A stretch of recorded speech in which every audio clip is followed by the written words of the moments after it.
안녕하십니까. 지금 연일 이렇게 하시는 게 힘드시죠? 괜찮습니까? 하하. 너무 감사합니다. 예. 여러분들 지금 정광훈 목사님께서 이렇게 많은 분들을 모아서 체제전쟁을 하기 위한 이런 전사 교육을 시키게 된 것 정말 너무 감사하지 않습니까? 예. 제가 지금까지 애국운동을 하려고 교육을 시키려고 사람을 모아봤더니요, 한 2009년도에 한번 모아봤습니다. 몇 번. 열심히 모았더니 한 20명 정도 오더라고요. 박근혜 탄핵 이후, 즈음에 이제 큰일 났다. 국민들을 교육시켜야 하겠다 해서 많은 분들의 협조를 받아서 모았더니 30명 모였습니다. 그래서 이게 해보니까 힘이 없더라고요. 그래서 제가 작년까지 마을 운동을 하면서 전국 다니면서 강의를 했는데요, 솔직히 부끄럽게도, 물론 코로나 영향도 있겠지만은 가니까 30명, 40명, 50명 이런 작은 단위였습니다. 그런데 지금 3,000명이 넘는 이 엄청난 부대, 그것도 이 뜨겁기가 이를 데 없는 이 부대들을 모아놓고 강의하니까 그냥 감격스럽습니다. 예. 저는 그래서 전 목사님께서 이와 같은 전사들을 그전부터 훈련을 시켰다는 거 아닙니까? 이게 오늘을 위해서만 훈련시킨 것 같습니다. 그래서 지금 우리 대한민국은 바로 그렇게 오랫동안 훈련받은 여러분들은 지금 대한민국 지키는 바로 이 자리에 있도록 하기 위해서 바로 여러분들이 교육받은 것이고, 이제 지금부터 시작이다. 대한민국에서 여러분들이 마을로 가서 다 장악하면요, 앞으로 대한민국 살아납니다. 그리고 여러분들이 이제 승리하면 대한민국은 바야흐로 기독교 입국론이 가능해집니다. 여기서 승리하면 전 세계 네오마르크시즘에서 무너져 있는 유럽 교회를 살릴 수 있습니다. 미국도 살릴 수 있습니다. 나아가서는 지금 중국도 무너뜨리고 이제 기독교 국가로 만들 수 있습니다. 지금 당장 우리 눈앞에 있는 북한이 통일됐을 때 북한 주민들 머릿속에 있는 주사파의 그 사상들을 어떻게 세탁할까요? 바로 우리가 할 수 있습니다. 바로 마을운동입니다. 그래서 여러분들은 해야 될 일이 너무 많습니다. 그런 사명감을 가지고 오늘 이 자리에 와 있다는 것 잊지 마십시오. 자, 제가 이제 오늘은 무슨 이야기를 하려고 하느냐면, 내일은요, 마을에 대한 얘기를 하고 마지막 날이 이제 중요하니까. 그래서 오늘은 앞에 김구성 선생님이 북한 얘기 많이 했죠. 북한이 대남 공작에서 주사파들이 만들어졌다는 것도 이야기했죠. 자, 그러면 주사파. 오늘 우리가 전쟁해야 될 대상이 누구냐? 적이 누구냐? 주사파잖아요. 그럼 주사파에 대해서 알아야 돼요? 몰라야 돼요? 당연히 알아야 되죠. 앞으로 여러분이 마을운동 하려면 주사파와의 전쟁이다. 그러면 주사파가 뭔데? 그러면 그거는 잘 모르겠다고 이야기하면 됩니까? 안 됩니까? 자, 그러면 오늘 주사파 얘기를 좀 해보겠습니다. 제가요 10몇 년 전에 강의를 하러 동해안 쪽에 부대에 갔습니다. 갔더니 기무사 요원이 이런 얘기를 하더라고요. 자기가 종북병사를 수사를 했답니다. 자, 그래서 종북병사를 앉혀놓고 물었대요. 너는 북한이 남침하면 북한군한테 총을 쏠 수 있겠느냐? 물었더니 못 쏩니다 그러더랍니다. 그러면 누구를 쏘겠느냐? 혹시 그러면 같은 내무 안에 있는 동료를 쏠 수 있겠느냐? 그랬더니 못 쏩니다. 그래요. 왜 못 쏘느냐? 정이 들어서 못 쏩니다. 그렇게 이야기하더래요. 그래서 속으로 그러면 너는 다른 내무반에 정 안 든 사람을 쏠 수 있겠네? 이렇게 생각했죠. 그러면 누구를 쏘겠느냐? 그랬더니 그 친구가 하는 말이 수사관님 같은 사람을 쏘겠습니다. 우리가 여러분들이 대적관이 중요하다고 이야기하니까 에이 뭐 대적관이 뭐 중요해 그러잖아요. 전쟁이 막상 나면 총구를 누구를 향하느냐 이게 중요한 거든.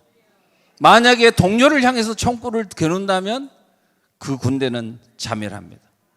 그래서 대적관이 다른 병사를 그 안에 두면 절대로 안 된다는 겁니다. 그래서 6.25 전쟁 전에 1949년도에 이승만 대통령은 국가보안법을 만들어 가지고 군 내부에 있는 그런 잘못된 사상관을 가진 병사들을 다 뽑아냈어요. 4,700명을 뽑아냈습니다.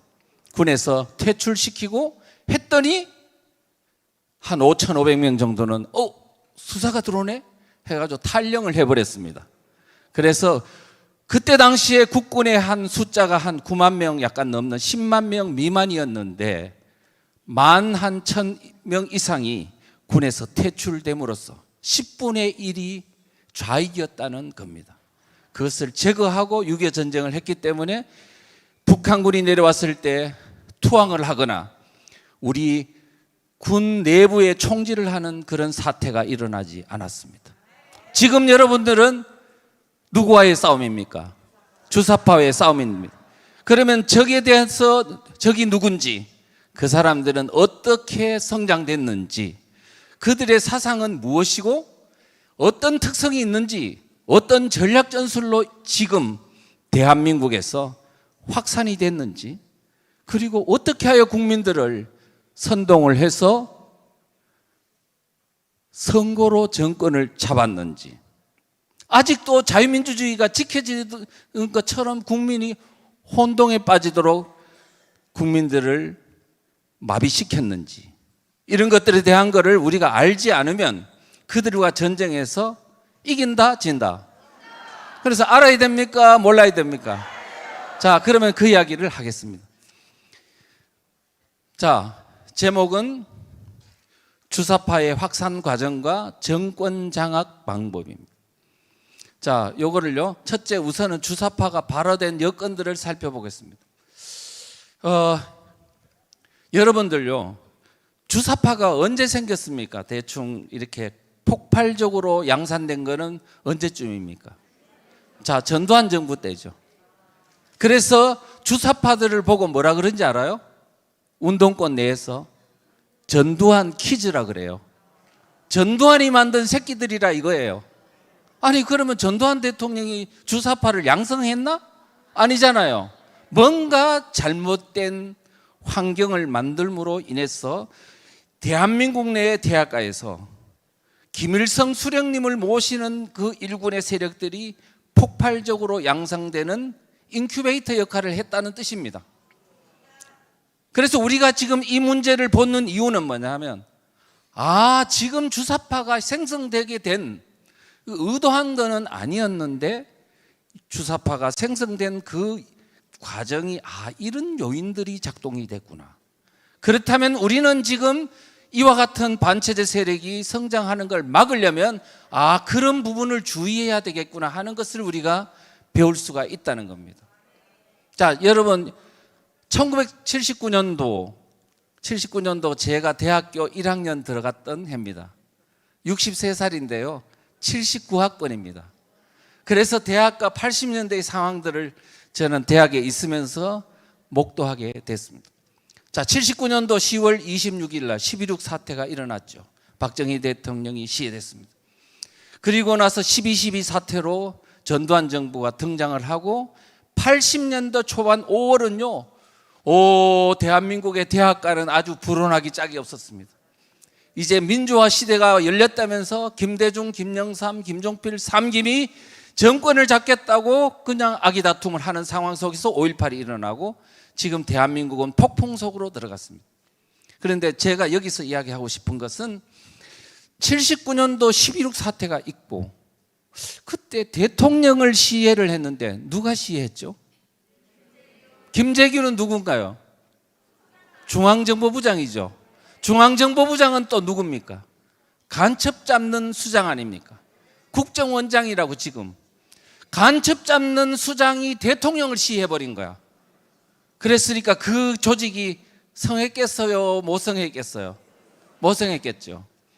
그런 이유로 12.6 사태가 있고, 그 다음 해 4월 달까지 전두환 장군이 정보부장 서리로 올 때까지 모든 기능이 올스톱했습니다.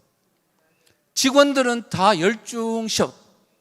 그 다음에 그 국장들 있죠. 1급 국장들은요, 보안사에 끌려가서 다 강도 높은 수사를 받으면서 워카발로 까이고 이렇게 됐습니다. 그리고 3급 이상 모두 다를 몰아냈습니다.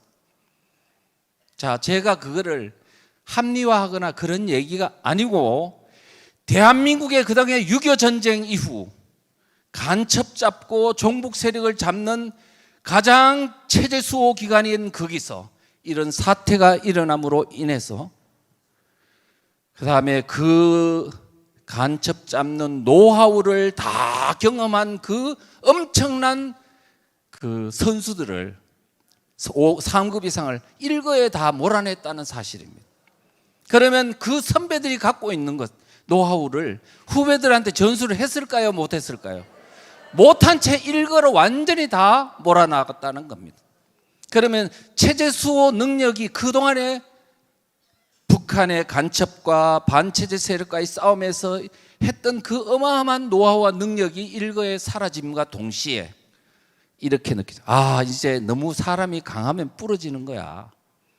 그러면서 이제는 적당히 타협하는 거야 하는 철학이 그들 속에 은연중에 잠재되게 된 겁니다.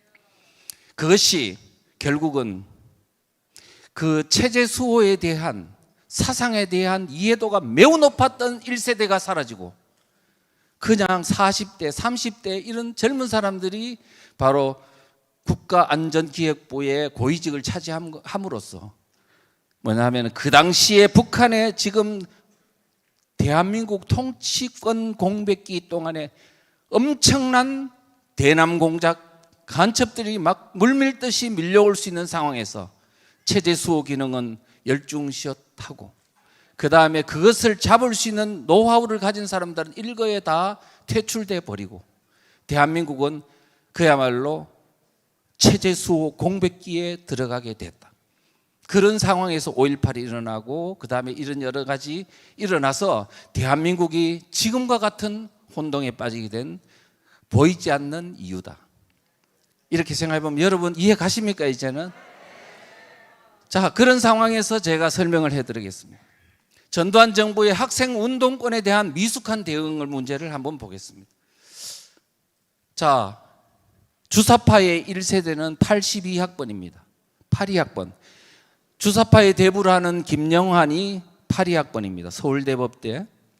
그래서 그들이 혁명 노름을 어떻게 했는지에 대해서요, 조선일보의 우태영 기자라는 분이 그 당시 80년대 중반에 서울대에 취재 기자를 하면서 그 김영환과 그 주사파들이 어떻게 형성 발전되는 것을 가지고 책을 썼어요. 파리들의 혁명 노름이라고. 파리학번들이 어떻게 했는지를 써놓은 겁니다.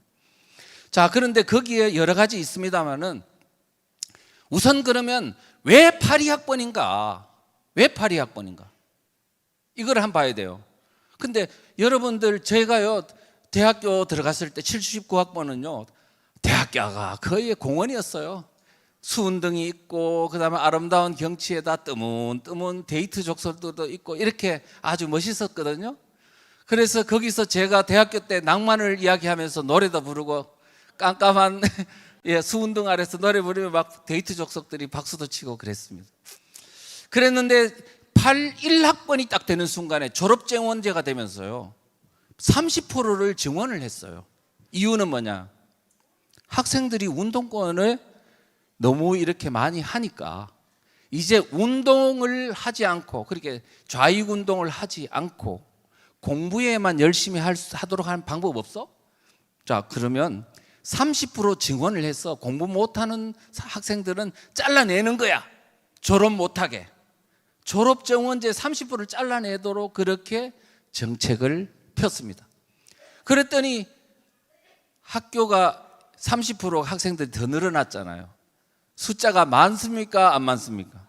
자, 이 81학번도 그렇고 82학번도 그렇고, 그러니까 그때부터는 학교가요 돛대기 시장으로 바뀌더라고요. 그러니까 82학번쯤 되면 오면 후배들 보고 야, 쟤들이 82학번이라고 이렇게 보면 선배들이 이제 좀 무시할 정도로, 그렇게 약간의 열등의식도 있고, 이제 어쨌든 그들이 들어와서 대학가에 언제 학사경고를 맞고 잘릴지 모르는 그런 불안감 속에서 대학을 하게 됐습니다. 그러면 뭔가 분노가 표출될까요? 안 될까요? 누적이 되겠죠. 자, 이런 상황이었습니다. 자, 그런데 거기다가 두 번째 요소는 뭐냐면 82년도 이들이 입학할 때 82년도 3월인데 그때 바로 직전에 뭘 했냐면 이념도서를 해금했어요. 공산주의 책과 같은 이념도서들은 그 전에 박정희 대통령 때나 이럴 때는 절대로 금소로 지정해가지고 못 읽게 했습니다. 그랬으니까 학생들이 복사판을 가지고 돌려보거나 아니면 필사를 해가 돌려보거나 이렇게 해서 전파 속도가 느렸어요. 그런데 전두환 정부는 무슨 뜬금없는 생각을 했는지 갑자기 그거를 출판사에서 대량 출판을 해서 서점가에서 막 팔도록 만들어 놓은 거야. 그때 당시에 많은 사상에 대한 이해가 있었던 분들은 정부의 이 정책에 대해서 이 무슨 짓이냐, 아직도 면역 체계가 갖춰지지 않는 대학생들에게 이와 같은 위험한 사상서적을 읽히면 안 된다고 했더니 정부에서는 뭐라 그러냐면 학생들이 이런 공산주의 서적에 자꾸 관심을 갖는 건 호기심 때문일 거야.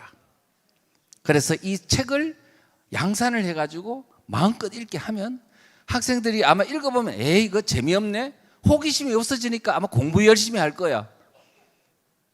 지혜로운 생각입니까? 이게 뚱딴지 같은 생각입니까? 이와 같은 자기의 지금 이 잘못된 이념에 대한 인식이 없는 사람이 이와 같은 그냥 관용적 조치는 지금 오늘 대한민국을 이토록 위기에 빠뜨린 요인입니다. 그래서 우리는 뭐냐면 사상이라는 게 얼마나 무서운 건지, 이것을 접촉하게 되는 것만 해도 얼마나 위험한 일인지를 우리는 꼭 알아야 된다는 사실입니다. 자, 그 다음입니다. 자, 83년도 12월에 문교부에서요, 대학교를 대상으로 학원 자율화 조치를 내렸습니다. 무슨 얘기냐면 구속된 좌익운동 하다가 구속된 학생들을 풀어주고 또 그 다음에 제적된 학생들을 학교로 다시 돌아갈 수 있도록 복교 조치해주고 이와 같은 관용 조치를 해준 것을 말합니다. 그런데 갑자기 좌익운동 하던 학생들을 구속했던 걸 풀어주고 학교로 복교 조치하는 이유는 무엇이었냐면 86년 아시안 게임 때문입니다. 아시안 게임을 하려고 하는데 전 세계에서 전두환 정부는 인권을 탄압하는 독재 정권이야, 이런 이미지가 있다 보니까 이거 이제 어느 정도 정권은 안정됐으니까 이제는 또 국제적인 이미지를 위해서 관용 조치해야 되겠구나 하는 그런 생각을 하게 된 거죠. 그래가지고 학원 자율화 조치를 했는데, 자, 83년도 12월 달에 이제 문교부가 그것을 발표하고 다음에 2월 달, 그러니까 84년 2월에 이제 드디어 그걸 실행을 했는데 구속 학생들을 풀어주고 그 다음에 제적된 학생들을 학교로 다시 들어가서 학교 다닐 수 있게 해주고 이런 거를 했습니다. 그러니까 82학번이 이제 3학년 됐을 때 일어난 일입니다. 이제 드디어 이게 어떤 문제가 있냐면 재적생 1363명 중에서 이제 복교를 허용해 주니까 학교 돌아가겠다는 사람이 누구냐? 727명이 복학 조치됐습니다. 자, 문제는 뭐냐? 그들이 공산주의 사상을 익히고 혁명 활동을 하다가 교도소 갔던 사람들이 거기서 이제 전사가 돼가지고 분노를 가지고 혁명 이론을 가졌는데 이 사람들이 학교를 보내놓으니까 학교에서 공부를 하는 게 아니고 혁명 노름을 하는 거지. 이념 서클을 만들어서 후배들을 끌어들여 가지고 그들을 교육시키가 혁명가로 만드는 작업을 한 겁니다. 자, 그런데 그거로 끝난 게 아니에요. 더불어 뭐가 있었냐 하니까 그동안에 있었던 경찰의 학생운동을 관찰하고 제어하기 위해서 배치해 놓은 사복경찰들이 있습니다. 사복경찰들을 일시에 철수시켜 버렸습니다. 학교에서. 자, 그 학교 안에서의 이런 그 감시하는 어떤 그런 경찰관을 철수하니까 이제는 학생들이 완전히 완전 해방구가 돼버린 거예요. 그뿐 아니에요. 또 있어. 뭐냐? 학도혹단을 폐지하고 학생회를 부활했어요. 이제 그러니까 학생회를 누가 장악했냐? 학생운동권이 다 장악해버린 거야. 당과대 학생회, 총학생회장을 다 장악해버렸어요. 그러고 나니까 그런 상태에서 85년이 가고 86년이 가서 대학가가 주사파가 완전히 장악하는 상황이 되니까 이제는 총학생장도 주사파, 당과대 학생장도 주사파가 당과대 학생회를 다 장악하다 보니까 이제는 교실이 이념서클이 돼버린 거야. 그래서 학생이 그냥 아무 생각 없던 착한 학생이 대학교에만 들어가면 그 학교 교실 안에서 이제 어제 출근이 아니고 뭐죠? 등교를 하면 어제 북한에서 방송하는 구국의 소리 방송에서 방송한 내용을 그것을 가지고 토론을 하고 교실에서 말이죠. 이와 같은 상황에서 4년 동안 다녔습니다. 그게 바로 80년대 대학을 다녔던 학생들입니다. 오염되지 않겠습니까? 우리가 지금 생각해 보면 그때 그런 상황 속에서 오늘 대한민국에 586 운동권이 생겼고 설사 운동권이 아니었다 하더라도 이미 거기에 침전된 사상적 오염은 다시 빼지기 힘들 정도로 지금 오염이 됐다는 겁니다. 우리가 지금 이거를 가만히 생각해 보십시오. 자, 그 다음에요. 자, 그렇다면은 이제 이 주사파의 뿌리, 도대체 주체 사상이냐, 뭔가 사상의 뿌리를 한번 봐야 된다는 거예요. 그래서 이제 이 주사파의 뿌리를 보면 바로 그게 북한이라는 존재가 있습니다.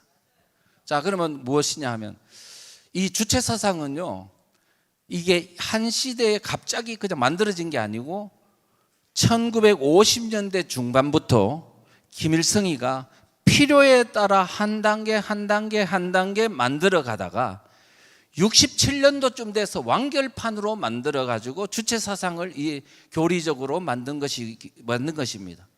그래서 1950년대는 여러분도 잘 아시겠지만 이제 6.25 전쟁이 끝나고 그 다음에 이제 김일성이 정치적으로는요 반대파들을 완전히 숙청을 하고 이제 김일성 어떤 유일 지배 체제를 확립해 나간 과정이 1950년대 중반이거든요.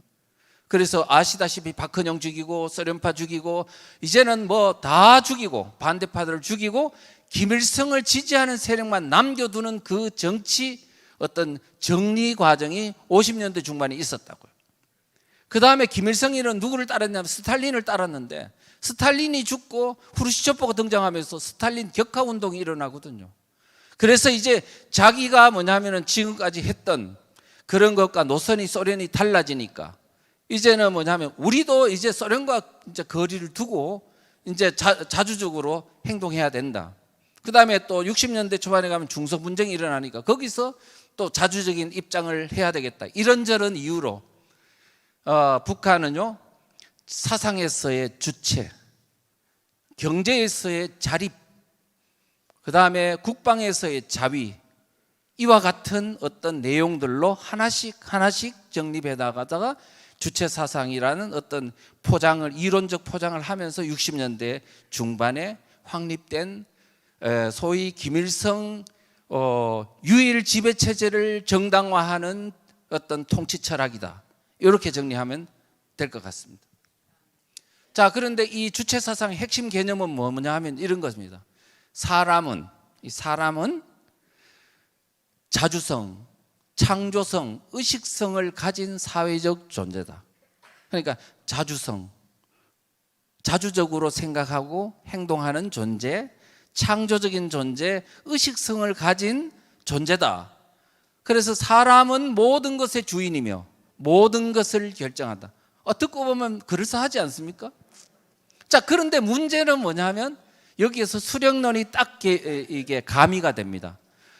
자, 혁명 주체인 인민근로대중이 혁명 주체임에도 불구하고 자기가 사회의 주인인지도 자각하지 못하고 사회적 모순도 깨닫지 못하고 자기가 혁명을 일으켜야 된다는 생각도 하지 못하고 이렇게 그런 의식이, 혁명 의식이 없다 이거예요. 그래서 이 혁명 주체인 이 근로인민 대중에게 혁명을 의식을 불러 일으켜 줄 수 있는 어떤 어떤 주체 존재가 있어야 된다. 그게 바로 수령이다. 그러니까 결국은 뭐냐, 자기가 주인이다라는 포장을 해놓지만 그 주인이 주인의 의식을 깨닫지 못하기 때문에 수령님의 이끌림을 받아야 된다는 얘기예요. 그러니까 결국은 뭐냐면 나머지는 다 포장이고 결국은 김일성 내 말만 들어 이거예요. 사기 아닙니까? 속으면 됩니까? 네, 그렇습니다. 그런데 지금 80년대 주사파들은 거기에 다 속았습니다. 자, 그렇게 하고요. 그래서 이제 김영환도 98년도 이제 97년도쯤 민혁당을 해체하고 98년도에 말하기를 그 점에 수령론은 완전한 허구고 거대한 사극이라고 언론에 이제 발표하게 이르게 돼서 북한으로부터 완전히 이제 찍히는 상황이 이르게 된 거죠. 자, 그런데 지금 이게 김일성이가 초창기에 만든 주체 사상과 지금 80년대 중반에 우리 대학생들이 이 세뇌받았던 주체 사상은 달라요. 어떻게 다르냐? 지금 80년대 대학가에 들어갔던 주체 사상은요, 김일성 주체 사상에서 한 단계 업그레이드 된 김정일이가 만든 주체 사상입니다. 자, 그런데 이 주체 사상은 뭐냐면 김일성이가 만든 주체 사상은 뭐냐면은 통치 이데올로기적인 측면이 강하다면 김정일이가 만든 주체 사상은 종교의 성격에 가깝게 만들었습니다. 그래서 뭐냐면 이 사회 정치적 생명체론이라는 것을 만들어 가지고 인간의 생명의 이분법, 육체적 생명과 정치 사회적 생명이 따로 있다는 겁니다. 육체의 생명은 죽지만 수령님의 뜻에 따르는 그런 어떤 주체 사상을 이렇게 혁명 의식을 주입받으면 영생하는 정치적 생명을 갖는다는 겁니다. 이거 어디서 많이 들어보던 거 아닙니까? 아니, 이것들이 지금 여러분 맞습니다. 지금요, 북한이 김일성이가 사실은 마누라 이름이 뭐예요? 강반석. 예, 그거 다 기독교 집안이거든요. 그래서 그것을 다 따가지고 사악하게 자기의 통치 이데올로기로 썼다는 겁니다. 그래서 지금 뭐냐면 주체 사상은요, 종교입니다. 종교. 미국에 있는 종교 사이트 어드히런츠닷컴이라는 데서 2007년도에 발표한 바에 따르면 북한의 주체 사상은요, 종교 인종 규모에서 세계 10대 종교 안에 들어간다고 발표했습니다. 자, 그러면 지금 80년도에 대학생들이 주체 사상을 받아들인 사람은 종교를 신봉한 겁니다. 그러면 지금 그 종교를 신봉한 사람이 회개 과정과 그 다음에 이 사상적인 어떤 세탁 과정 없이 목사가 된다면 이중 종교를 믿는 겁니다. 저는 일본에 가봤습니다. 2006년도에 거기 일본의 역사 교과서 왜곡 문제에 가봤거든요. 일본에 가니까 교회가 하나도 없어요. 종탑이 안 보이더라고요. 도쿄도 가보고 교토도 가보고 오사카도 갔는데 안 보여. 그런데 교토인가 거기에 갔더니 종탑이 있는 교회가 하나가 보이더라고요. 반가워가지고 얼른 들어가 봤죠. 가봤더니 내가 좀 실망했네요. 일본 사람인기는 일본 사람인데 여의도 순복음교회에서 파송 나갔다 오신 분이라 그러더라고요. 그만큼 그래서 도대체 기독교 믿는 사람이 얼마냐 그랬더니 국민의 1%도 안 된다 그러더라고요. 그런데 문제는 뭐냐? 목사님이 국가 신도를 겸한대. 저 천황을 신으로 모시는 국가 신도도 모시고 예수님도 모시고 이렇게 비정상적인 기독교 생활하는 사람들이 일본에 많다는 거예요. 지금 주체 사상에 오염된 사람들이 철저히 회개 과정을 거치지 않으면 이거는 유물론이 아닙니다. 유물론이 아니고 이거는 사탄주의예요. 사탄과 하나님을 같이 겸할 수 있습니까? 불가능하잖아요. 우리가 왜 이 사상을 공부해야 되냐면 알고 대응해야 된다는 거예요. 같이 절대로 있을 수 없는 것이 우리 뇌 속에 같이 있으면 그게 오랫동안 갈등을 일으키면 정신분열이 될 수 있습니다. 그래서 사상 문제는 사상 문제로 이 문제를 풀어줘야 된다는 거예요. 그런 말씀을 드리겠습니다. 자, 그다음 80년대 중반이 됐는데요. 80년대 중반 85년도까지는요 우리 대학가가 그래도 반미를 극단적으로 하지 않았어요.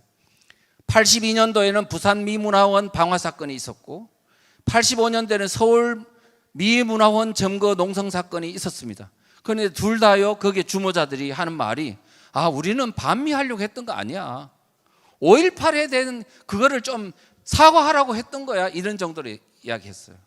서울 미문화원 방화 사건의 주모자였던 함은경이라는 분도 그랬어. 우리는 미국 때문에 일본을 항복시켜서 해방됐고 6.25 전쟁 때 우리를 도와줬고 하기 때문에 미국에 대해서는 감정 없어. 그런데 다만 5.18 때 왜 미국이 전두환 정부를 그렇게 도와줘가지고 그런 사태가 일어났는 거 사과하라고.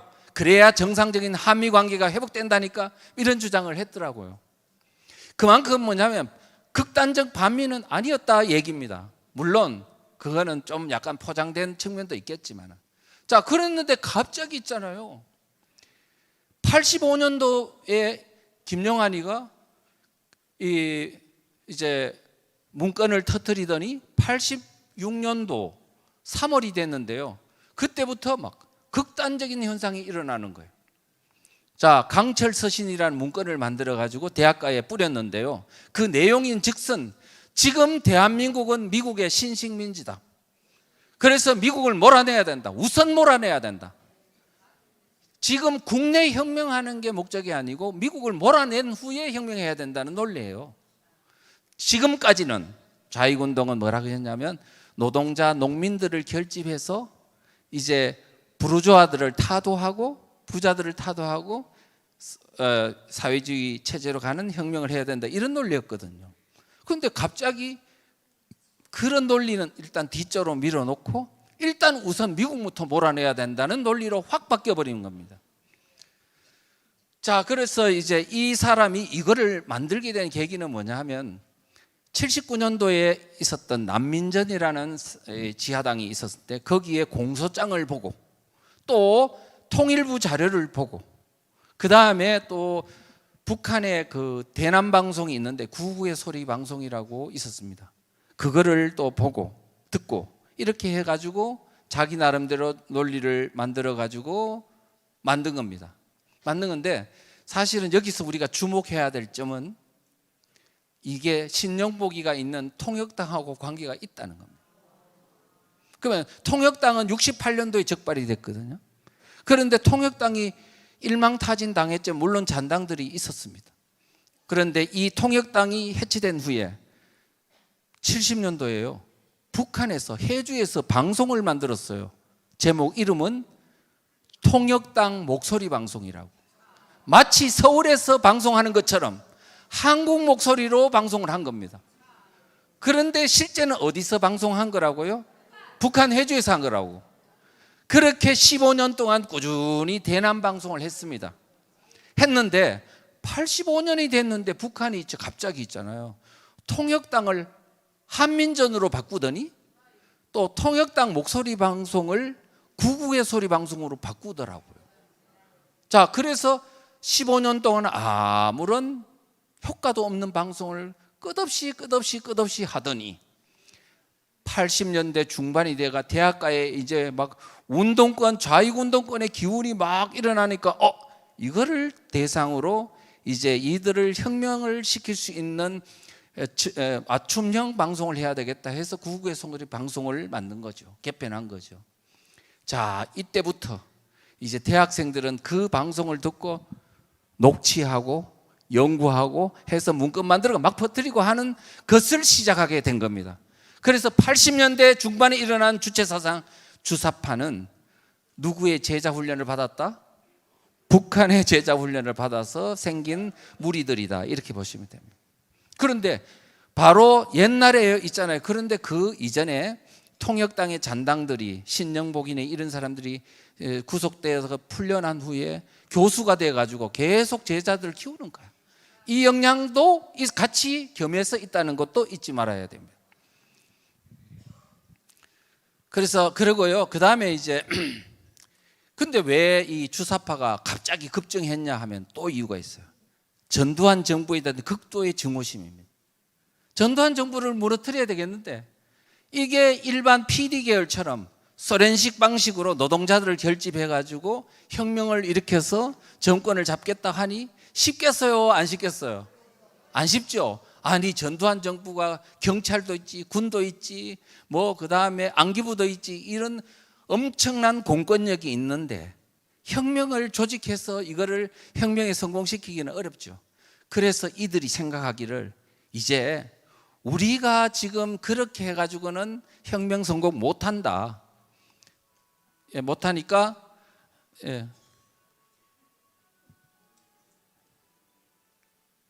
왜 이게 이렇게 이상한 게 돼요? 예. 예. 예.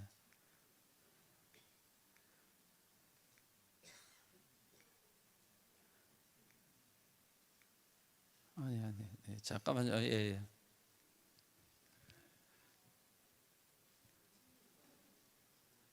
그래서 이제 그렇기 때문에 북한의 지원을 받아야지 혁명을 할 수 있다. 이런 생각, 현실적 이유 때문에 그렇게 됐다는 거, 북한하고 연결됐다는 것을 이제 아시면 되고요.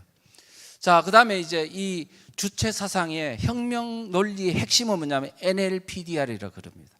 NLPDR 뭐냐?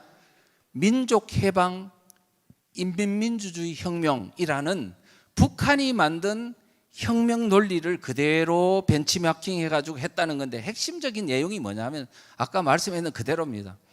우선 남한 내에 혁명을 하기 이전에 뭘 해야 된다? 미국을 몰아내야 돼. 민족 해방을 먼저 시켜야 된다는 논리입니다. 뭐 영어를 쓰니까 어려운 것 같지만 내용은 간단합니다. 미국 몰아내기에 우선한다.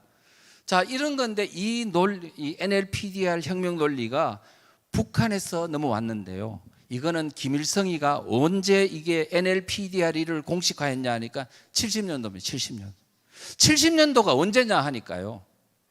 여러분 잘 생각해 보십시오. 70년도는 베트남전이 한참 치열하게 일어날 때입니다. 그런데 67년도예요. 베트남전에서 뭐가 있었냐면 대통령 선거가 있었어요. 대통령 선거. 그런데 그때까지만 해도 베트남의 국민들이 굉장히 안보의식이 괜찮았다고 해요. 그런데 그때 야당 후보가 누가 나왔냐 하면 쭝딘주라는 변호사가 나왔는데 말을 엄청 잘했답니다. 그런데 이 사람들이 국민을 선동한 거야. 뭐냐면 아니 지금 우리가 왜 이렇게 동족 상잔에 피를 싸워가지고 북베트남과 남베트남이 우리 같은 민족인데 싸워서 이렇게 피를 흘리고 그 피가 강을 이루고 시체가 산을 이루고 있다. 우리 하늘에 있는 조상님이 보시면 얼마나 슬퍼하시겠는가. 그러면서 내가 대통령이 되면 이제는 북폭을 중단하고 북베트남과 평화협정을 맺어가지고 이제는 전쟁을 종식시키겠다. 이러니까 막 베트남 국민들이 막 선동이 된 거예요. 그랬음에도 불구하고 베트남전에서 쭝딘주는 17%밖에 못 얻었습니다. 그랬는데 이게 엄청난 영향을 미쳤어요. 자, 이 선동 논리, 미국 물러가라는 거예요. 우리 민족끼리 평화협정 맺겠다는, 너 물러가라는 이 논리가 이제는 남베트남 사람한테도 가슴에 심금을 울리고 미국 사람한테도 전 세계 사람한테도 영향을 미쳐가지고 베트남의 반전, 전쟁 반대에 미군 물러가라는 분위기가 전 세계 대학가에 다 일어나게 됐어요. 그게 6.8 혁명입니다. 뉴레프트 운동이라고 하는데요. 그때 당시에 바로 68년도에 그런 대학가에 운동권 문화가 왕성하게 일어날 때 미국의 대통령 선거가 있었어요. 그때 겨우 당선된 사람이 누구냐 하면 닉슨 대통령입니다. 그분은 안보 의식이 있었는데도 불구하고 이미 좌경화된 대학교 운동권이 그렇게 활화산처럼 일어나던 시기에 대통령이 되다 보니까 공약을 하기를 내가 대통령이 되면 베트남에서 미군 철수하겠다고 말한 거예요. 그래가지고 바로 다음에 69년도 7월 달에 괌선언 이른바 닉슨 독트린을 발표해가지고 미군 철수를 했고 73년도 철수해버렸습니다. 그리고 나서 2년 뒤에 바로 북베트남에 의해서 남베트남이 공산화됐습니다. 우리가 이런 과정을 생각해 보면 그때 김일성을 뭘 생각했냐? 아하, 혁명보다 더 중요한 것은 미군을 몰아내는 거구나. 그래서 NLPDR이 나온 겁니다. 그래서 그때 뭐냐면 김일성은 뭐라 그러냐면 각근 이론이라는 걸 주장했어요. 공작기관에 가가지고 각근, 가시 있는데 한쪽 끈, 양쪽 끈을 이거를 한쪽만 잘라도 이게 가시 날아간다. 대한민국을 붙들고 있는 두 개의 각근이 있다면 하나는 한미동맹이고 하나는 일본과의 관계인데 이걸 하나만 끊으면 된다. 그거를 끈을 잘라라. 그래서 지금 미국을 몰아내는 쪽으로 이제 일본하고의 관계를 악화시키고 지금 여러분들이 알고 있는 지금 이재명이가 우리는 뭐 친일 그거를 가지고 끝없이 공격하잖아요. 그게 일본과의 관계를 끊으려고 그 다음에 미국과의 관계를 끊으려고 반미의식을 심어주는 그것은 결국 어디서 나오느냐? 바로 북한의 김일성 머리에서 나온 것입니다. 우리가 이 같은 선전선동기에 놀아나면 되겠습니까? 네. 자, 그래서 반미운동이 이제 근데 이 우태영 기자가 서울대를 가봤는데 86년도 3월 달에 등교를 하는 학생들 보니까 깜짝 놀란 거야. 아니, 지금까지 한 번도 보지 못했던 이상한 극단적인 반미 발언이 막 그냥 공공연히 갑자기 나타난 거예요. 반전, 반핵, 양키 고홈, 그 다음에 양키 놈들의 억압사슬을 깨부수자. 미국 놈은 민중의 철전지 원수다. 미자의 심장부에 칼을 꼽자. 이런 식으로 극단적인 표현이 나타나는 걸 보고 우태영 기자, 이거 분명히 뭔가 있다.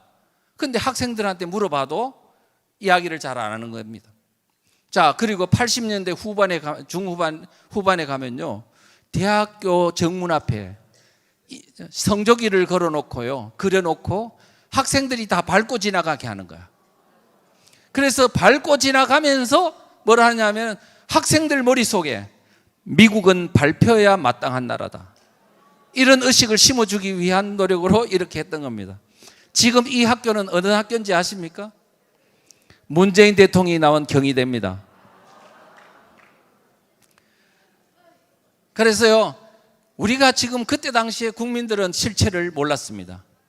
그래서 우리가 우태영 기자도 그러더라고요. 이 책에서 뭐라고 했냐면 학생들이 지금 80년대, 85년, 86년, 87년쯤 되면 많이 알지만 한 85년, 한 6년까지는 교수들이 잘 따져보지도 않고 학생들이 지금 무슨 주장을 하는 건지 이거에 대해서 관심을 기울이지 않더라고 이제 글을 썼고, 언론 종사자들조차도 양시론, 양비론, 그냥 이게 조금 이런 학생들이 옳은 면도 있고 그런 면도 있고 이렇게 넘어가는 거 있잖아요.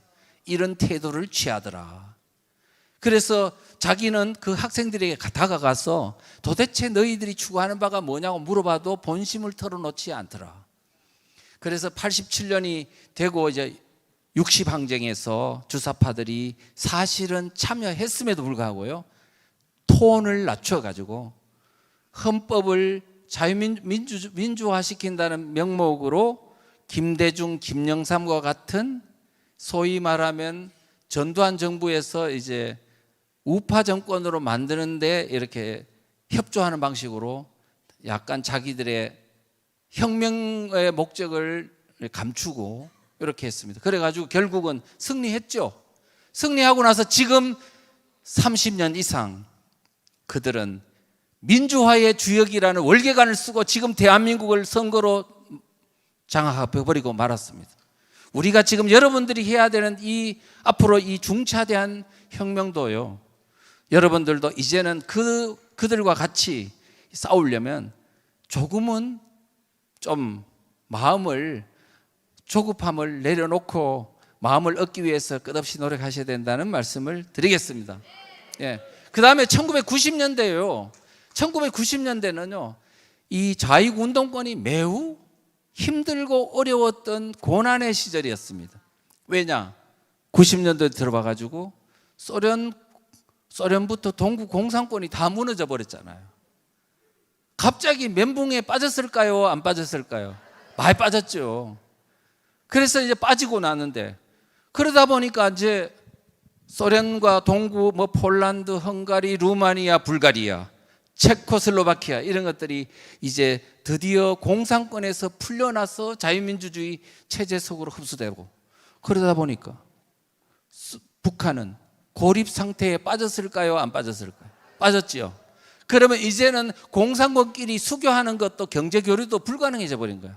이제는 완전히 고립무원 상태에 빠지다 보니까 경제가 엉망진창이 돼 버린 겁니다. 그렇게 해서 94년도에 수해, 95년도부터 이제 고난의 행군해가지고 굶어 죽는 사람이 300만 명이 나왔습니다. 많은 사람들이 북한을 탈출해가지고 중국으로 넘어가서 한국으로 넘어오는 탈출 행렬이 시작된 겁니다. 이와 같은 유럽에 있는 공산국가도 무너지고 북한도 이제 300만 명이 굶어 죽는 사태에 직면하다 보니까 이제 그야말로 80년대 운동권들은 이제는 위기에 직면하고 어떻게 해야 할지, 이제 이거를 버려야 할지 아니면 혁명을 고수해야 할지 난감한 상황에 있었습니다. 그런데 우리 PD 계열 소련식 공산주의를 추구한 사람들 많이 전향을 했어요. 김문수 같은 사람들이죠. 그런데 주사파들은 흔들리기는 했지만 그래도 수령님의 나라는 아직 건재하다, 이렇게 해가지고요 그 생각들을 유지해 갔고, 북한의 대남 공작은 그 어려운 가운데서도 계속됨으로써 그들과 연대 유대 관계를 이어갔습니다. 그렇게 해서 90년도에 그 어려운 가운데서 조직들을 확산했어요. 여러분 아시죠? 정교조, 민노총, 그다음에 민변, 범민련 등등등 종북단체들을 계속 확산해 나가는 노력을 해 왔었습니다. 어려운 가운데서. 그 다음에 지하당과 관련된 민혁당이 있었죠. 민혁당이라고 김영환이가 만든 어떤 지하당인데, 그 안에 김영환 세력은 빠져나왔지만은 이석기라는 그 어떤 완전히 골수 혁명가들이 그 어려운 가운데서 꾸준히 해가지고 결국은 2000년도 들어와서 빛을 보기 시작했습니다. 민노당 장악하고 통진당 장악하고 드디어는 이제 민주당까지 장악했습니다.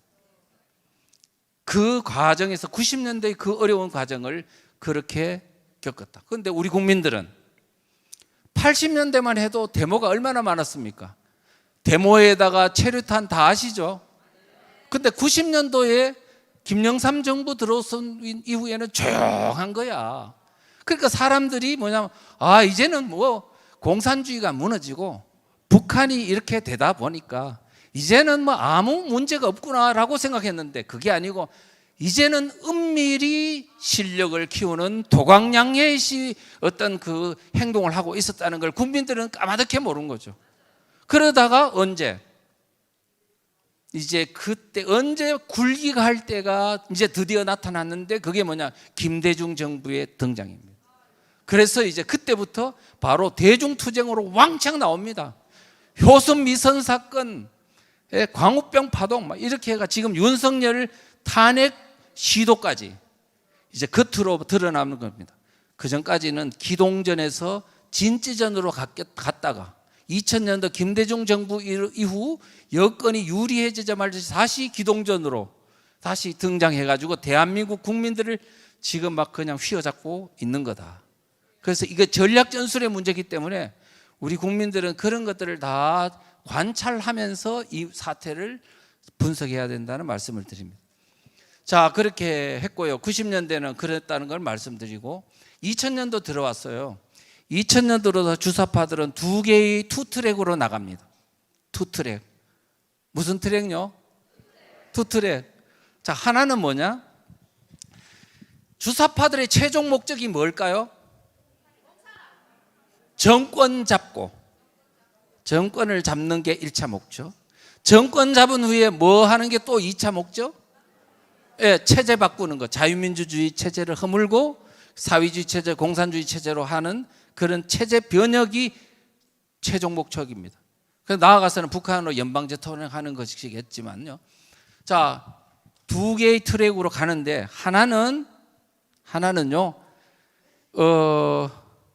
대중투쟁을 통해서 대중들을 규합하고 하는 것이고, 또 하나는 정치권으로, 정당으로 가서 그들의 세력을 키워서 선거를 통해서 정권 잡는 게 목표입니다.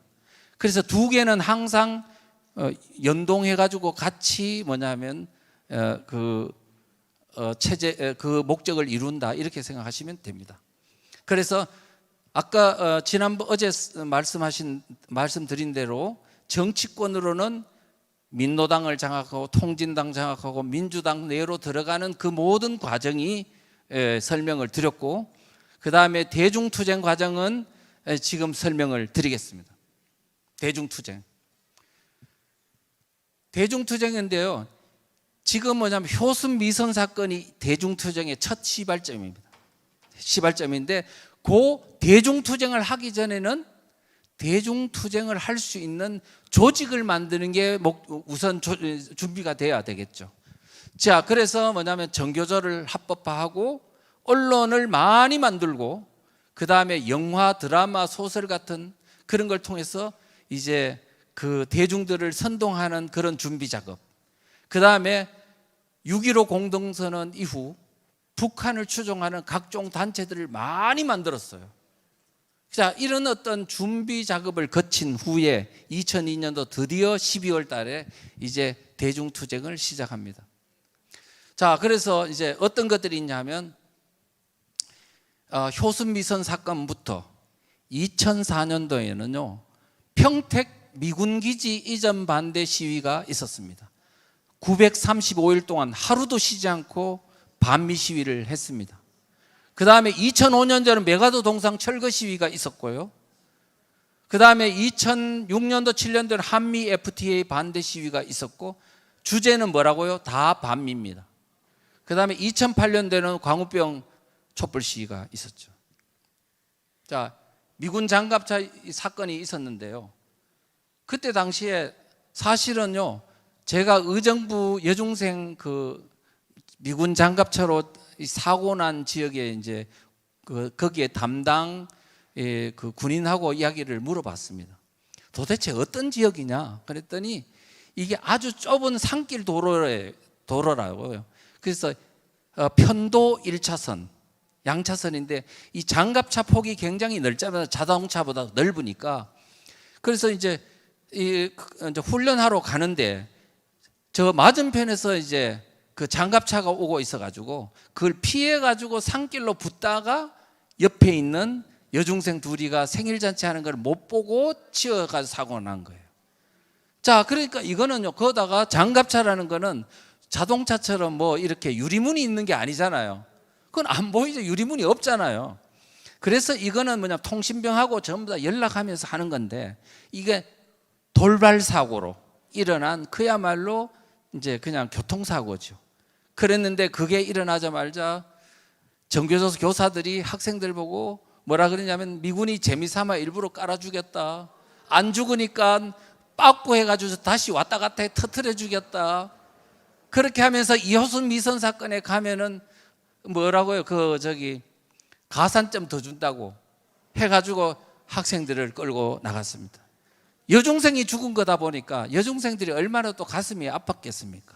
그래가지고 그때 여중생이라든가 젊은 학생들이 많이 분노해가지고 거기에 동참하게 됐던 거예요.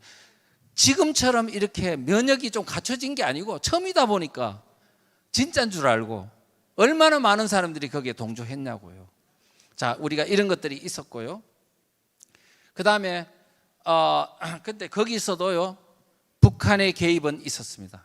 그래서 모란봉 중학교에 그 여중생 둘을 명예학생으로 이렇게 등록을 해서 교실 빈자리에 두 학생의 영정을 갖다 놓고 수업을 하는 등, 그 다음에 제가요 저기 어디죠? 북한의 그리스도 연맹이라고 있더라고요. 근데 거기서 이제 봉수교에서 예배를 보는 장면을 제가 영상으로 봤거든요.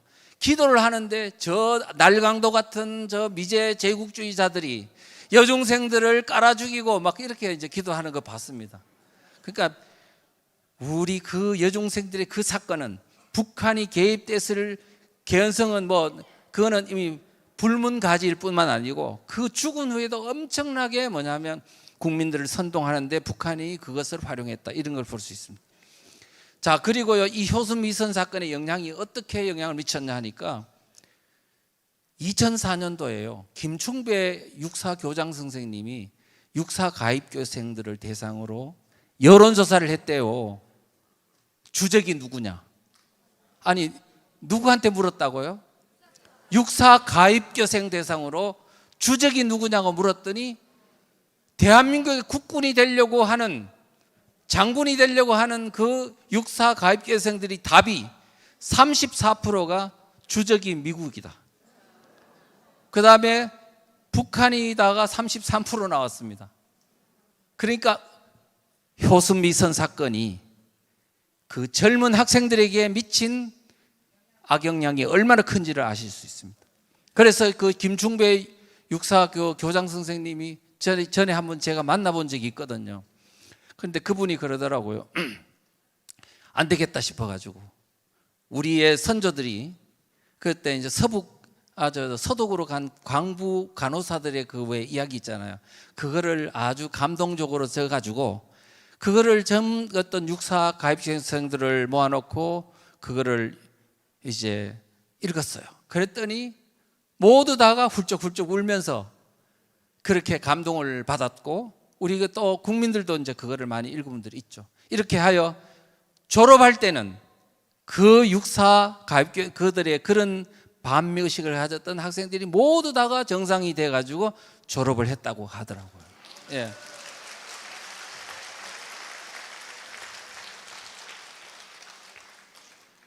메가도 동상 철거 시위도 마찬가지입니다. 2005년도에요. 갑자기 메가도 동상 철거한다고요. 저 인천에 가면 자유공원 있죠. 거기에 5천 명이 모여서 5천 명이 모였는데 69일간 죽창을 들고 폭력 시위하면서 철거하겠다고 난리를 쳤어요. 그런데 거기에 나온 단체 중에 많이 있지만은 우리 민족 연방제 통일추진회의 같은 단체도 있어. 연방제입니까? 우리나라 이름 연방제는 어디서 쓰는 말이에요? 북한에서 쓰는 말이잖아요. 북한식 통일을 하겠다는 단체예요. 이런 단체들이 여기에 막 죽창 들고 그렇게 시위를 했어요. 자, 했는데 이게 도대체 누가 지시한 거냐? 나중에 봤더니 북한의 반전민전이라는 흑색선전 기구가 있는데 거기서 바로 미군 철수는 메가도 동상 철거로부터 시작된다. 그러니까 메가도 동상 철거를 시켜가지고 그 운동을 반미운동으로 인하시키라는 지시죠. 그래가지고 바로 범민련, 한총련과 같은 이러한 어떤 종북단체들에게 지시를 해서 양키 추방 공동대책위도 결성하고 바로 이와 같은 시위를 했던 겁니다. 그 다음에 인천 중심으로 하던 왕제산이라는 간첩단이 있었는데요.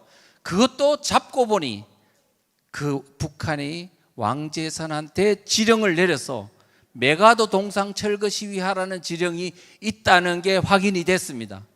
그러니까 지금 대한민국에 있는 이러한 어떤 대중투쟁은 다 이런저런 여러 가지 통로로 북한의 지령이 개입된다는 것은 절대로 잊지 말아야 됩니다. 오늘 지금 윤석열 대통령을 향해서 퇴진, 그 다음에 탄핵 추진하는 것, 촛불시, 그 다음에 이와 같은 것들은 다 북한의 지령과 반드시 연결되어 있다. 이런 거를 염두에 두면 이거 윤석열 대통령도 잘못한 게 있으니까 그건 비난받아야 되지 않냐? 이와 같은 생각을 하시면 안 된다는 거예요. 이거는 체제 전쟁입니다. 이렇게 생각하시면 될 것 같습니다. 여러분 광우병 그 치위 아시죠? 지금 이 넘어지는 소 MBC PD 수첩에서 방송된 건데요. 넘어지는 소 보셨습니까? 이 넘어지는 소가 광우병 소라고 그렇게 방송을 했죠. 이거 광우병 걸린 소 아닙니다. 뭐냐? 동물 학대로 관절 다친 소입니다. 이 자료 화면을 틀어놓고 이게 일반 국민들은 광우병 걸린 소구나. 이야, 이런 광우병 걸린 소를 우리 국민들 먹으라고 이걸 수입해와? 이명박 대통령이 이게 뭐 하는 짓이야? 이렇게 해가지고 막 3개월 동안 대한민국 광화문을 완전히 그냥 뒤집어 놨지 않습니까? 그런데 나중에 알고 봤더니 이게 다 뻥이었다는 거예요. 그런데 이 광우병 파동 전에 이미 북한에 이와 같은 어떤 이 광우병 파동을 부추기는 어떤 사전 개입들이 있었다는 게 지금 다 드러나고 있습니다. 우리가 이런 것들을 우리 여러분들은 꼭 명심하셔야 된다는 걸 말씀드리고요. 이와 같은 광우병 파동이 있고 난 후에 국민 여론조사를 해보니까 우리나라 안보에 가장 위협적인 국가는 어디냐 했더니 미국이라고 28%, 일본이 27%. 자, 이렇게 된 것은 자 보십시오. 연이어서 계속되는 반미 대중투쟁의 결과 국민들은 젊은 특히 학생들 선동에 취약한 젊은이들이 이러한 영향을 많이 받아가지고 반미 의식을 갖게 됐던 거죠. 그래서 오늘 대한민국의 이러한 대중투쟁은 결국은 우파 정권을 또 우파 세력을 허물기 위한 목적도 있지만 거기에 동참하는 사람들의 의식을 바꿔놓는 작용화시키는 그러한 목적으로도 활용된다는 것을 명심하셔야 됩니다. 그런데 지금 그래도 문재인 정부가요 5년 동안이 잘한 게 하나 있다면 이 문재인 정부 좌파 정권의 실제를 너무 국민들한테 잘 알게 해가지고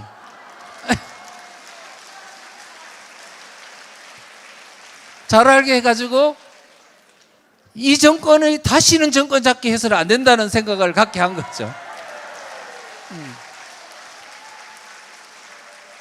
제가 그때 그 전까지 강의를 해보면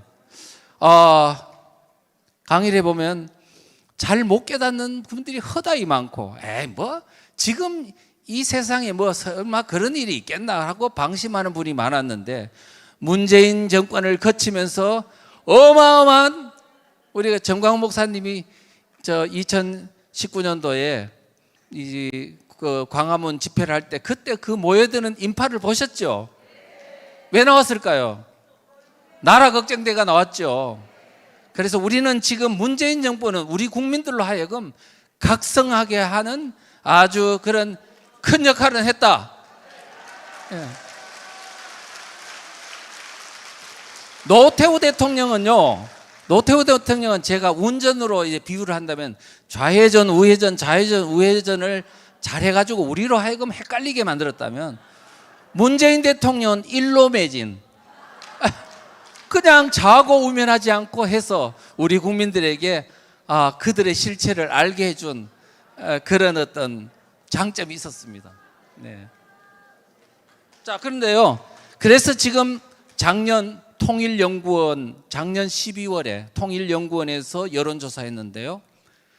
주한미군 현재 주둔해야 된다가 국민의 90.3%로 나왔습니다. 통일이 된 후에도 주한미군이 주둔해야 된다가 61.4%가 나왔습니다. 이제 과거 자기의 효순 미선부터 반미 시위를 그렇게 했던 효과가 지금 있다 없다? 이게 문재인 정부가 이걸 다 해소해 준 겁니다.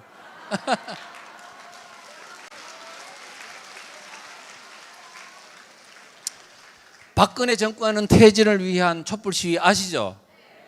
그때 여러분들이 참 힘들었을 때 그냥 2016년도 10월 24일 JTBC에서 태블릿 PC를 발표해가지고 박근혜 대통령이 최순실이하고 이렇게 조정을 받아가지고 이런 문건을 만들고 했다 그러면서 그때부터 시작돼 가지고 결국은 박근혜 대통령이 탄핵되는 비극적 사건까지 이어졌지 않습니까?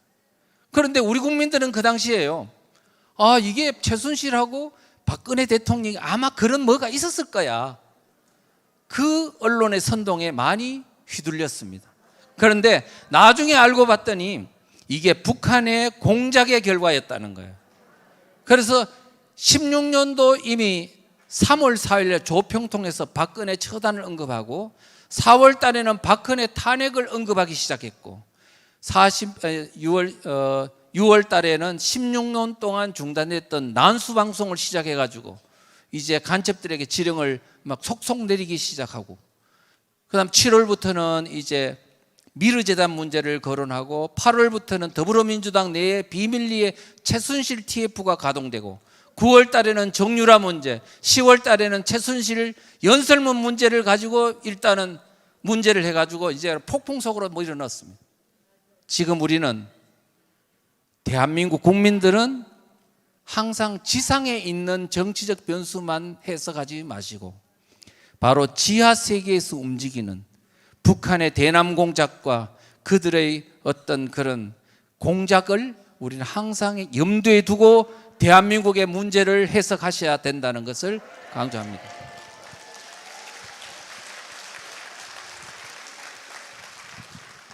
JTBC 최순실 보도가 있고 10월 29일 첫 촛불 시위가 있었습니다. 그러니까 그때 첫 촛불 시위 있고 다음 날 저는 이거 보통 문제 아니겠구나 해가지고 이제 우리 양동환 교수님하고 같이 청와대 1인 시위를 했죠. 그래서 이제 꽃다발 갖다 놓고 이제 이제 시위를 했는데, 그리고 나서 바로 저기 그 에스더 기도 운동 있죠. 거기 가서 교수님이 가자 그러시더라고요. 가봅시다 해서 이제 뭐라 했나, 지금 맞대응 집회를 해야 됩니다 해가지고, 그러면 주일날 하는 기도운동, 월요일날 하는 거를 일요일로 바꿔가지고 서울역에 있는 어떤 맞대응 집회로 진행하겠습니다 그랬고, 그 다음에 신문의 광고 문화는 제가 썼습니다. 그래가지고 이제 서울역 집회를 시작하게 된 거죠. 그리고 그때 서울역 청와대 앞에 1인 시위할 때 제가 그 1인 시위 내용을 이름 없는 무명 인터넷 신문에다 그걸 제가 기사를 썼어요. 썼더니 2주 만에 100만 클릭이 나왔습니다. 그건 뭐냐 하면은요, 제가 잘 썼어가 아니고 모두 다가 혼동에 빠지니까. 그래서 저는 뭐냐면, 지금 이것은 자유민주주의와 법치주의를 파괴하는 행위다.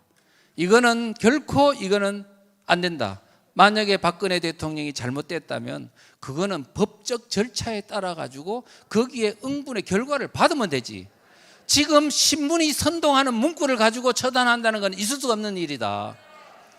우리가 지금 국민들이 자유민주주의 의식을 못 갖는 거는 선동에 너무 취약하고, 그러다 보니까 북한과 종북 세력과 좌파 세력의 선동이 우리 대한민국을 그냥 막 흔들어 버리는 겁니다.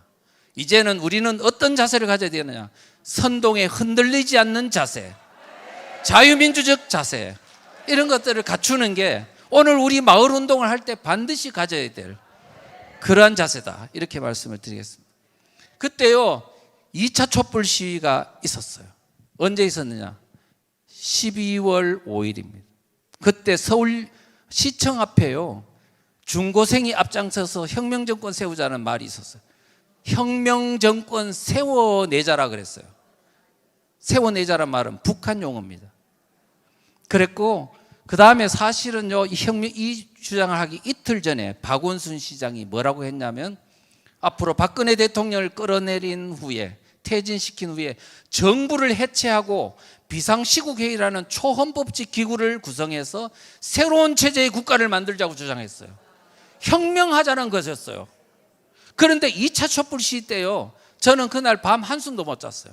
왜 그러냐, 민노총이 청와대를요 완전히 에워싸고 하이에나처럼요 청와대를 기습하려고 어르렁거리는 걸 봤거든. 그런데 그때 그날 내가 그날 청와대 담을 넘으면 혁명이 성공하는 거다. 혁명이 성공되면 지금 박원순 말대로 대한민국의 정부가 무산 해체가 되고 헌법이 해체가 되고 이제는 무법천지 상황에서 그들 혁명 정권에 의한 새로운 질서가 만들어진다고요. 얼마나 무서운 게 2차 이 촛불 시위에서 있었다는 겁니다. 그런데 우리 국민들은 무슨 일이 지나갔는지 아무도 몰라. 그래서 우리는 지금 그들의 주사파들이 무엇을 꿈꾸고 이 대한민국을 해체하고 체제를 바꾸려고 하는지에 대해서 우리는 꼼꼼히 알고 학습하고 배워야 된다는 겁니다. 바로 오늘 우리가 마을운동 하시는 여러분들은 이제 그냥 이런 얘기들을 이제 집중해서 익히고 다른 사람들에게 설명할 수 있는 능력을 갖추셔야 된다는 말씀을 드리겠습니다. 그 다음에 열었잖아요. 탄핵이 어디에서 국회에서 통과됐습니다. 2016년도 12월 9일인가요? 통과됐는데 그리고 나서 이제 그 공이 어디로 넘어갔느냐 하면은 헌법재판소로 넘어갔어요. 자, 그랬는데 시위대가 있잖아요. 국회 소출을 할 때는 국회를 에워싸더니 헌법재판소로 넘어간 후에는 헌법재판소를 또 에워싸고 겁박을 하는 거예요. 그러면서 그때 문재인이가 뭐라 그랬냐면 이렇게 말했습니다. 헌재가 탄핵을 기각하면 혁명밖에 없다. 그러면 지금 이와 같은 혁명하겠다고 말을 하면서 통과시켜라 하는 것이 이게 정상적 합법적 절차입니까? 아니죠. 우리는 지금 이와 같은 합법과 비합법이 공존하는 이와 같은 잘못된 그런 현상을 보고도 우리는 합법적인 탄핵이라는 절차를 거쳤다는 이유로 우리는 그런 것을 합법적인 것으로 통과된 것으로 그냥 이렇게 넘어가서는 안 된다는 거예요. 우리는 합법을 가장한 비합법의 본질을 알아야 된다. 그걸 알려면 주사파의 이 체제를 뒤집어 엎으려는 혁명의식이 그 안에 도사리고 있다는 것을 우리가 절대로 잊어서는 안 된다는 겁니다. 그 다음에 주사파가 제도권의 정당에 이제 진입하는 것은 어제 제가 말씀을 드렸고, 그 다음에 이제 마지막으로 하면 우리가 이제 프레임전의 문제인데요. 이거는 지금 오늘 20분 오늘 좀 앞 시간이 좀 많이 하는 바람에 제가 이제 다 이야기하기가 좀 어렵게 됐고요. 그래서 이제 마을 공동체는 내일 하면 되고, 자, 우리는 어떻게 할까? 어제도 말씀드렸다시피 지금 대한민국은 주사파라는 이 주적을 체제를 무너뜨리려고 하는 세력에 대한 본질을 우리가 오늘 이 시간에 좀 봤는데 우리가 지금까지는 자유민주주의를 좋아한다고는 하면서도 자유민주주의를 무너뜨리고 있는 주사파들이나 반체제 세력들의 본질을 알지도 못하고 관심도 없고 지금 그들에 의해서 대한민국이 얼마나 허물어져 있는지도 알지도 못하는 상황에서 나의 삶과 나의 즐거움, 내가 돈 벌고 자식 공부 잘 시키고 해피한 삶을 사는 데만 주력해 왔다고요. 그러다 보니까 아무도 대한민국에서 자유민주주의를 좋다는 사람은 너무 많지만 실제 이거를 지키기 위해서 노력하는 사람은 극히 적은 것이 오늘날의 현실이고, 그래서 오늘 여러분들이 지금 이렇게 모인 이유입니다. 네, 그래서 결국 우리의 목적은 어디에서 둬야 되냐면 나는 몰라라고 말하는 그 대중들을, 우리 주민들을 어떻게 깨울 것이냐에 지금 목적을 두고 우리가 활동을 하셔야 된다는 거예요. 자, 그리고 또 하나는 아셔야 될 건 뭐냐? 지금 이 체제 전쟁을 하는데요. 경기를 체제 줄다리기를 하는데요. 우리 이 줄다리기를 당겨야 할 많은 이 체제에 의해서 혜택받는 세력들이 줄다리기로 선수로 당기는 게 아니고 어디 올라가 있냐 하니까 심판석에 올라가 구경하는 거야. 그러면서 뭐라 그러냐면 그래, 좌파도 뭐 나쁜 점이 있고 우파도 나쁜 점이 있고 이렇게 양비론 양실론적으로 하면서 거기서 마치 자기가 객관적인 양 이렇게 거들먹거리면서 살아가고 있다는 겁니다. 지금 자기가 서 있는 자리가 어딘지를 모르는 거예요. 그러면 우리 지금 대한민국은요, 세 개의 족쇄에 의해서 지금 이 침몰 상태에 빠지게 된 겁니다. 세 개의 족쇄가 뭐냐? 하나는 자유민주주의 체제에 의해서 반드시 자유민주주의가 반드시 있어야만 존재하는 세력이 첫째 기독교 세력입니다. 종교 세력입니다. 왜? 종교의 자유가 보장되지 않는다면 존재할 수 없으니까. 그런데 이 종교의 자유가 말살돼 가고 있는 이 위기 가운데서도 종교인들이 정교분리라는 프레임에 갇혀가 못 나오는 겁니다. 선수로 안 당긴다고요. 왜냐하면 그렇게 당기는 거는 체제 수호는 정부가 해야 될 일이지. 우리가 어떻게 기도해 드릴게요. 그 다음에 안 당기는 거. 왜? 정교분리하면 정치 개입하는 거잖아. 동성애 반대만 할게. 이렇게 함으로써 이 급박한 상황 속에서 종교인들이 움직이지 않는 거예요.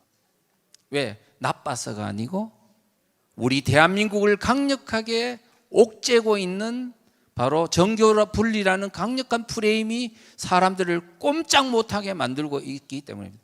이승만 대통령의 이렇게 그 사형 언도 받은 후에 쇠밧줄로 이렇게 층층층 매인 거 보셨습니까? 그것처럼 오늘 내가 대한민국의 기독교가 그렇게 꽁꽁 묶여 있다고요.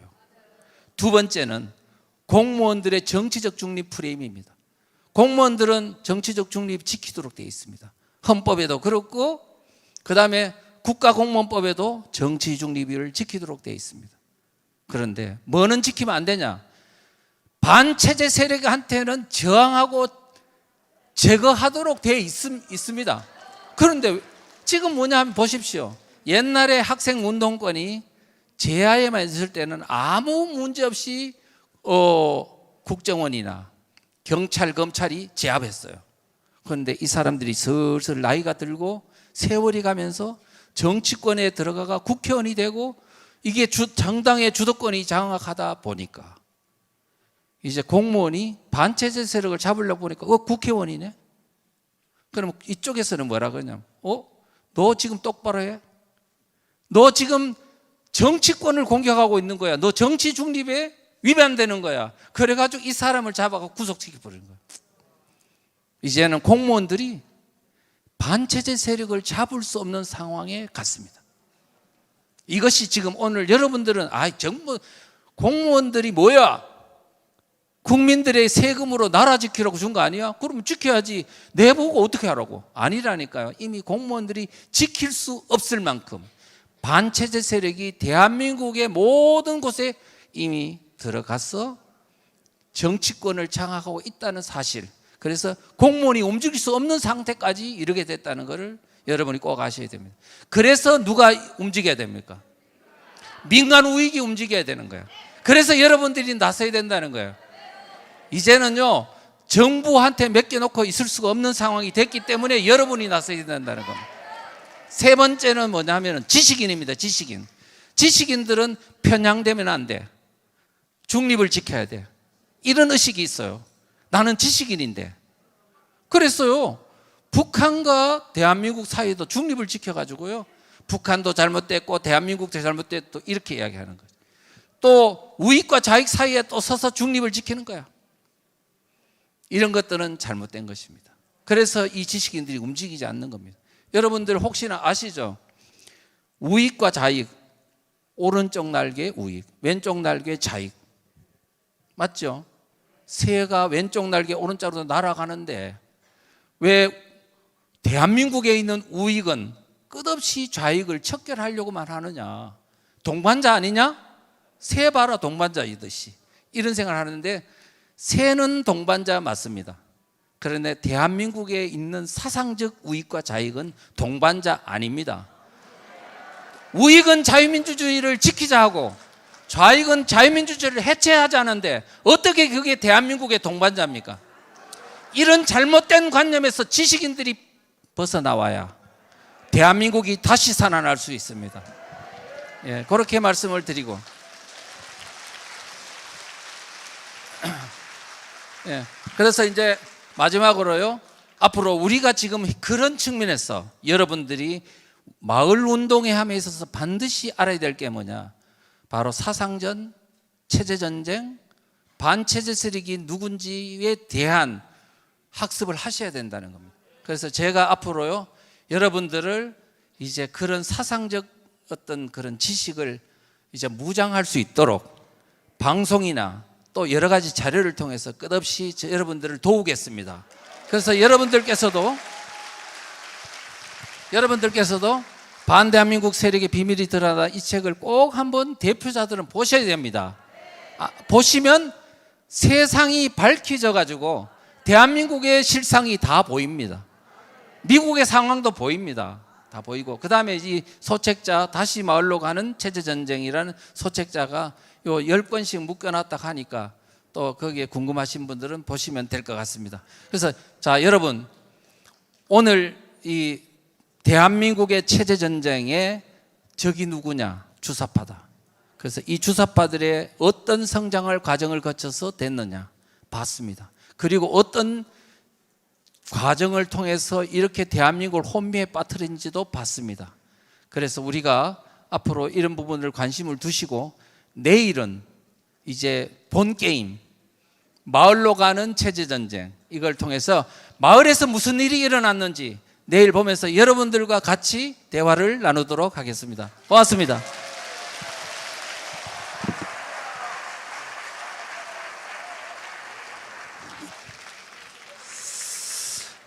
소개해 주신 우리 이천 박사님께 큰 박수 부탁합니다. 제가 광고 말씀드리러 이 자리에 섰습니다. 지금 이천 교수님께서 말씀하신 것처럼 지금 마을로 간 체제전쟁 소책자입니다. 한 묶음에 10권씩. 근데 한 박스는 300권입니다. 필요하신 분들 사가시면 될 것 같고요. 자, 지금부터 이제 식사 시간이 되었습니다. 포시즌 또 쉐누 지하입니다. 카페테리아는 A동, D동, C동 사이에 골목길로 가시면 2층에 있습니다. 차고 없으시길 바라고, 우리 찬양 부르고 각자 기도하시고 식사 시간을 시작하도록 하겠습니다.